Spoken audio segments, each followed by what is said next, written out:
11వ అధ్యాయము 28వ వచనమును చదువుకుందామండి.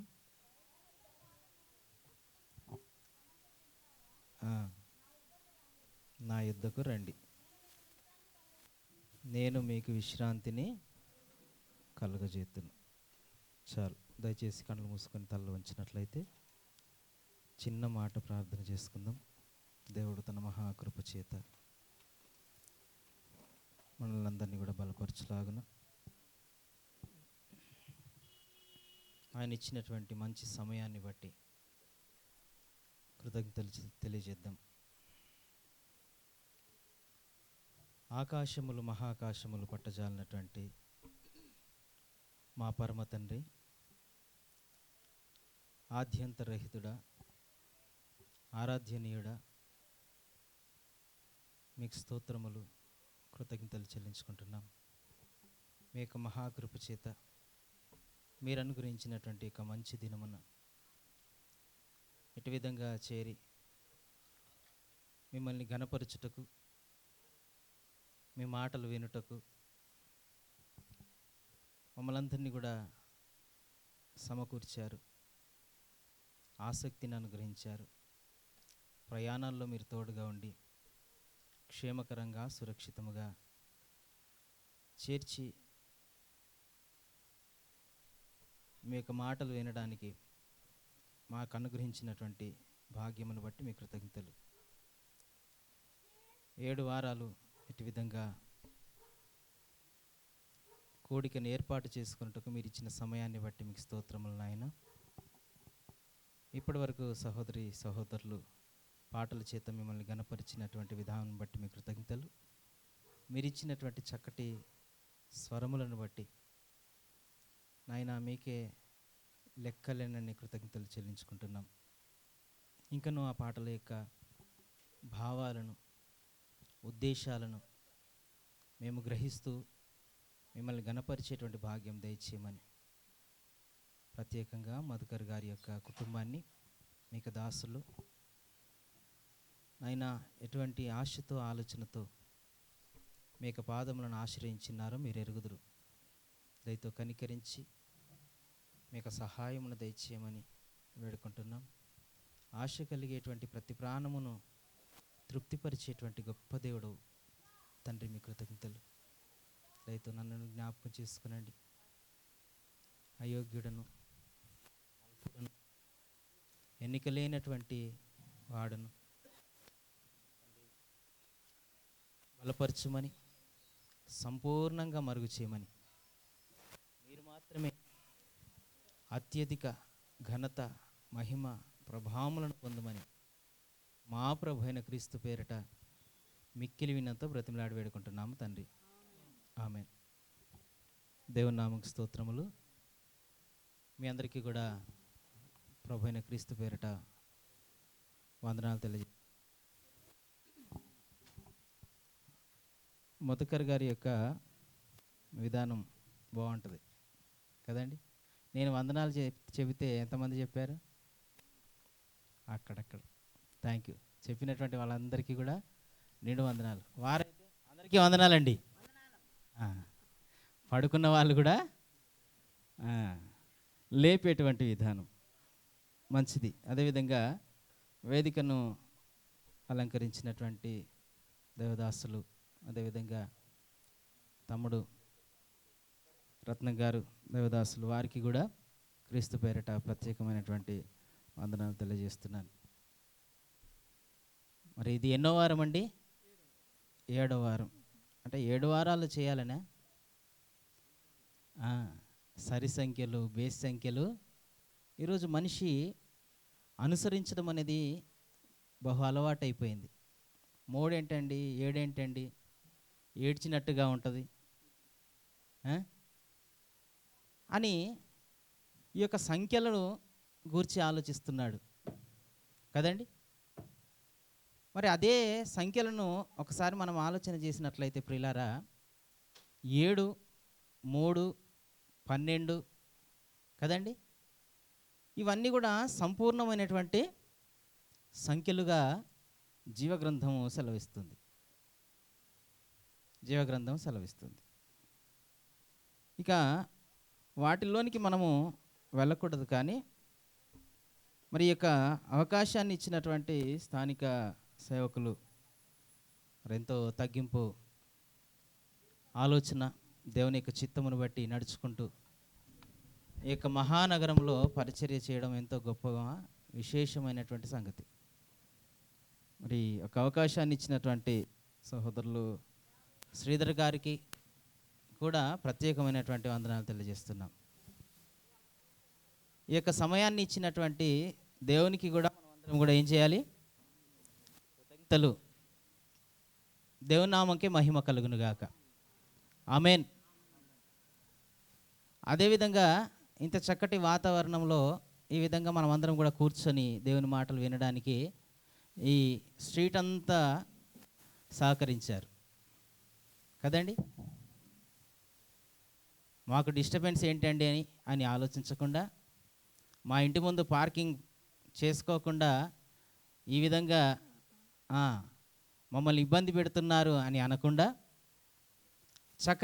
చక్కటి ఆలోచన, ఎంతో సహకరించేటువంటి స్వభావం కలిగినటువంటి ఈ స్ట్రీట్లో ఉన్నటువంటి అందరికీ కూడా క్రీస్తు పేరిట ప్రత్యేకమైనటువంటి వందనాలు తెలియజేస్తున్నాము. అదేవిధంగా కొన్ని నిమిషాలు దేవుని మాటలు వినాలని కూడా ప్రభు పేరిట మనవి చేస్తున్నాం. ఈ యొక్క కూడికకు ఒక ప్రత్యేకమైనటువంటి పేరుని కూడా తెలియజేశారు. అనుష గారు ఎక్కడున్నారు? నించొని ఉన్నారు. దయచేసి కూర్చోండి. ఇది ఏ కూడిక అంటే నాకు వాట్సాప్ పెట్టారు. అమ్మా, ఇది 7వ వారం కదా అని అడిగినటువంటి వెంటనే, ఏ కూడికమ్మా? వాట్సాప్ పెట్టారు. కృతజ్ఞత స్తుతి కూడిక. అంతేనా? మీ అందరికీ వచ్చిందా? కృతజ్ఞత స్తుతి కూడిక. ఒక 4 సార్లు అనగలమా మనం?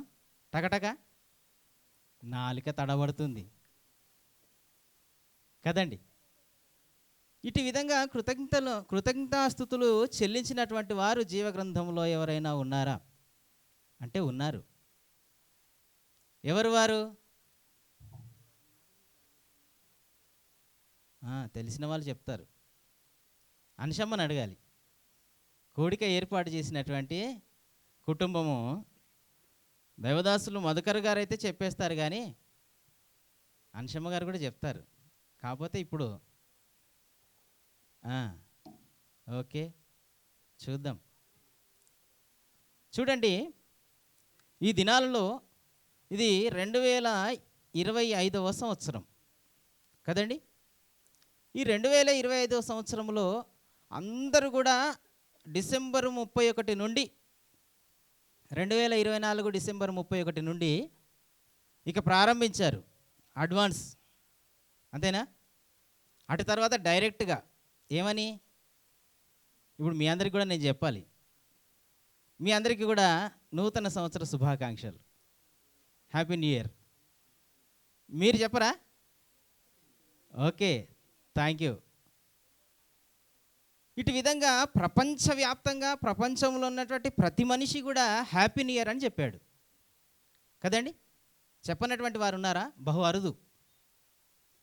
మరి ఇటు విధంగా నూతన సంవత్సర శుభాకాంక్షలు, హ్యాపీ న్యూ ఇయర్ అని చెబుతూ ఉన్నటువంటి కుటుంబాలు, సహోదరులు సహోదరులు మరి హ్యాపీగా ఉన్నారా?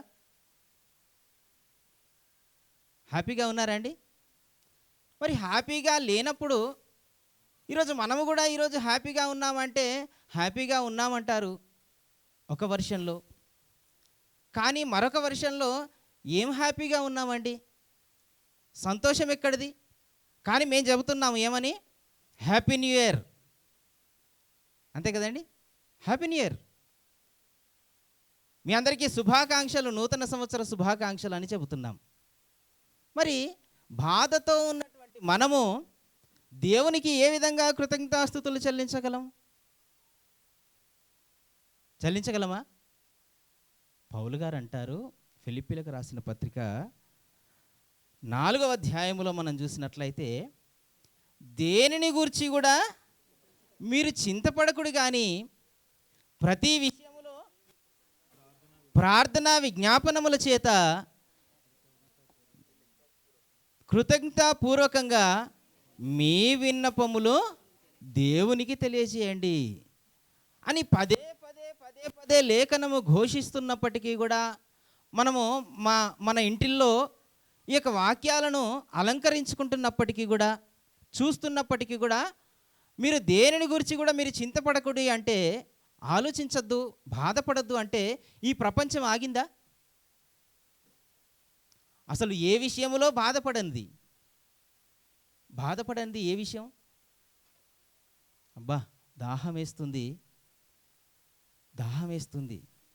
ఎవరైనా ఒక గ్లాసు నీళ్ళు తెచ్చిస్తే బాగుండు కదా.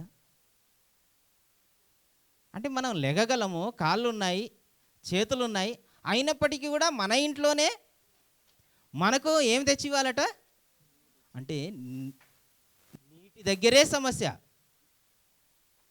గ్లాసు నీళ్లు తాగడానికి కూడా చింతించేటువంటి పరిస్థితులు ఈరోజు ఉన్నాయి.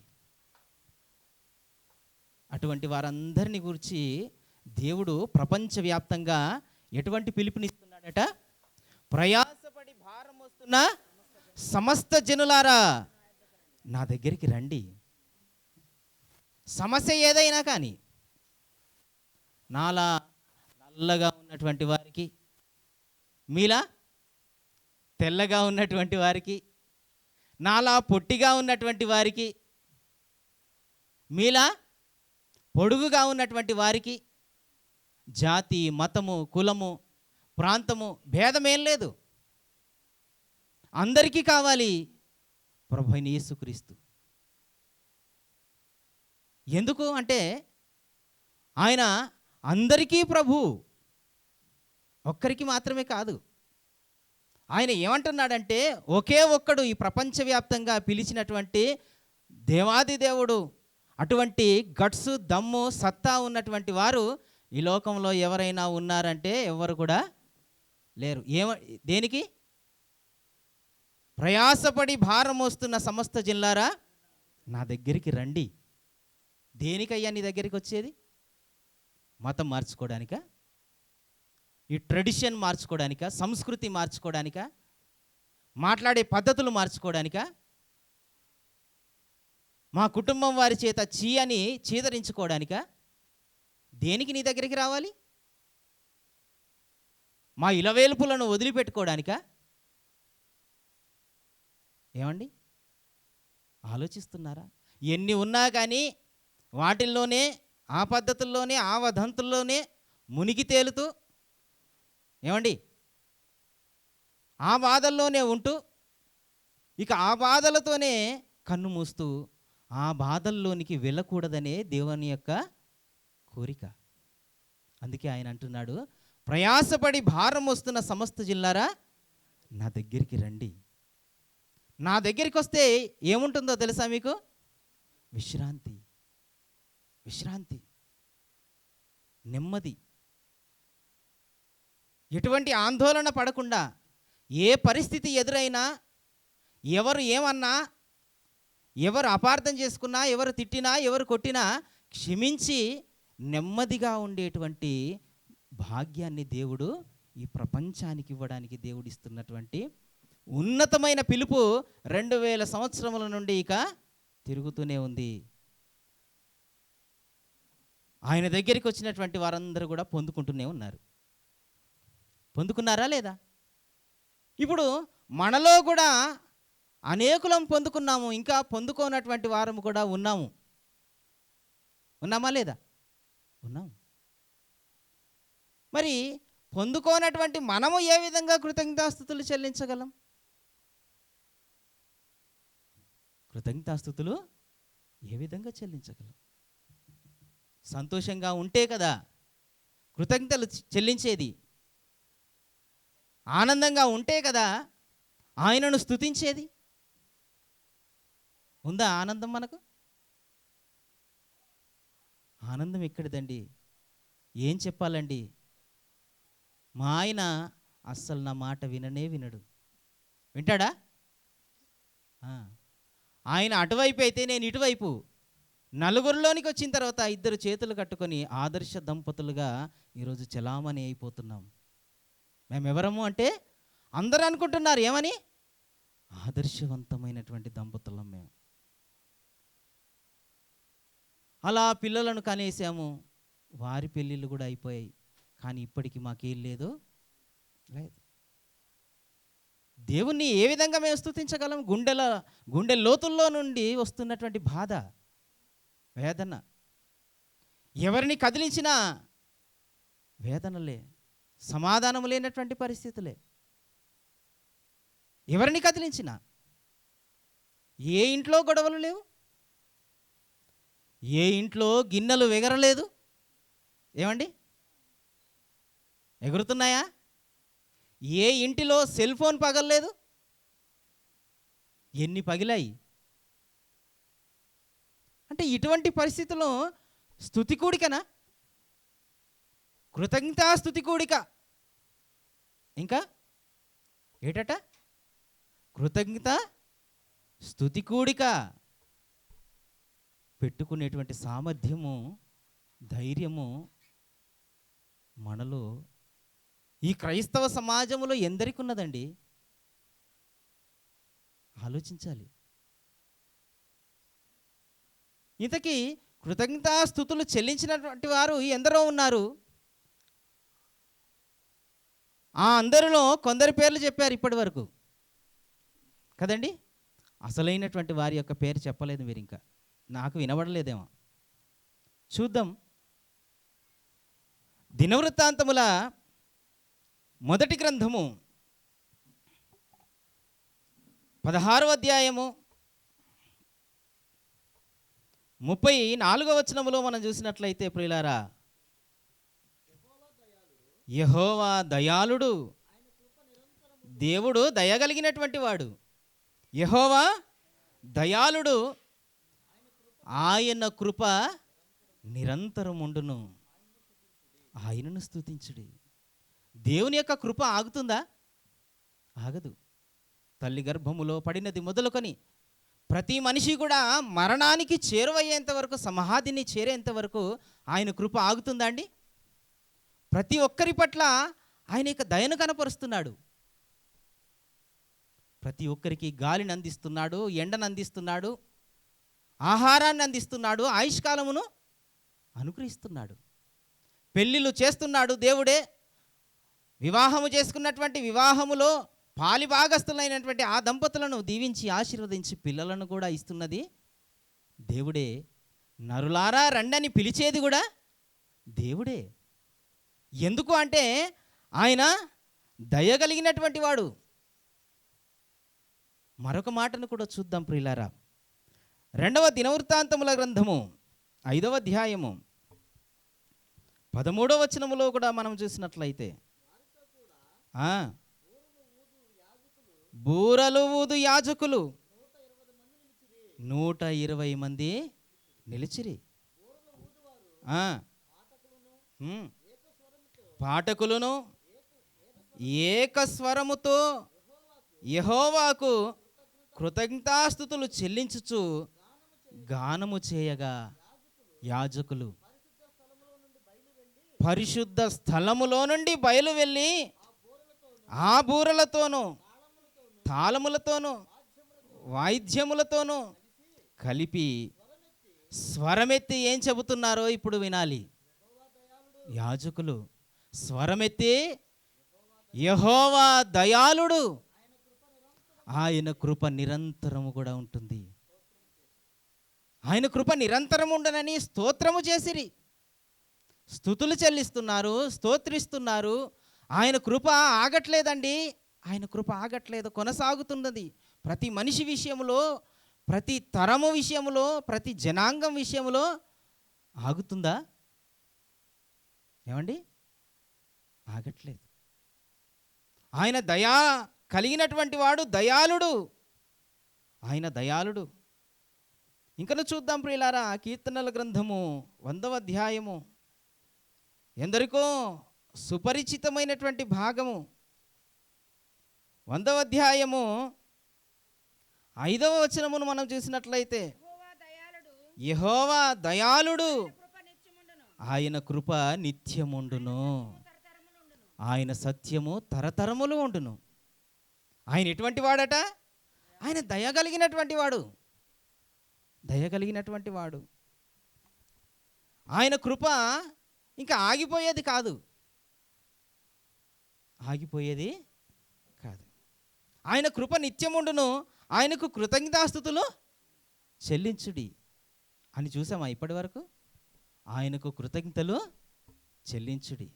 ఇక ఇప్పుడు చూద్దాం ప్రియులారా, ఇక మనం ఇప్పుడు చూడబోతున్నాము 106వ అధ్యాయము కీర్తనల గ్రంథము 106వ అధ్యాయము మొదటి మాట చూసినట్లయితే ఇక ప్రారంభమవుతుంది ఇక్కడి నుండి.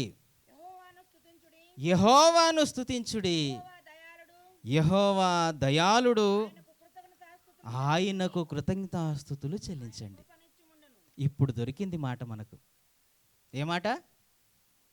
ఈ కూడికకు పెట్టుకున్నటువంటి పేరు. ఏ పేరు? కృతజ్ఞత స్తుతి కూడిక. ఇప్పటి వరకు మనకి ఏం దొరికింది? యెహోవా దయాళుడు, ఆయన కృప నిరంతరముండును, ఆయనకు కృతజ్ఞతలు చెల్లించుడి. ఇక ఇప్పటి నుండి మనం చూడబోతున్నాము. ఇప్పుడు చూసాము, ఏం చూసాము? యెహోవా దయాళుడు, ఆయనకు కృతజ్ఞతాస్తుతులు చెల్లించుడి, ఆయనకు కృతజ్ఞతాస్తుతులు చెల్లించుడి. ఇక మరొక పేజీ తిప్పండి, మరొక అధ్యాయంలోనికి వద్దాం. 107వ అధ్యాయము మొదటి వచనము. యెహోవా దయాళుడు, రెండవసారి యెహోవా దయాళుడు, ఆయనకు కృతజ్ఞతాస్తుతులు చెల్లించుడి. కృతజ్ఞతలు మాత్రమే కాదు, స్తుతులను కూడా చెల్లించాలి, స్తుతులను కూడా చెల్లించాలి. ఇంకను చూద్దాం ప్రియులారా, 118వ అధ్యాయము మొదటి వచనమే. యెహోవా దయాళుడు, ఆయన కృప నిరంతరము నిలుచును, ఆయనకు కృతజ్ఞతాస్తుతులు చెల్లించుడు. 29వ వచనం కూడా చూద్దాం, అదే మాట చెప్పబడింది. యెహోవా దయాళుడు, ఆయన కృప నిరంతరము నిలుచుచున్నది,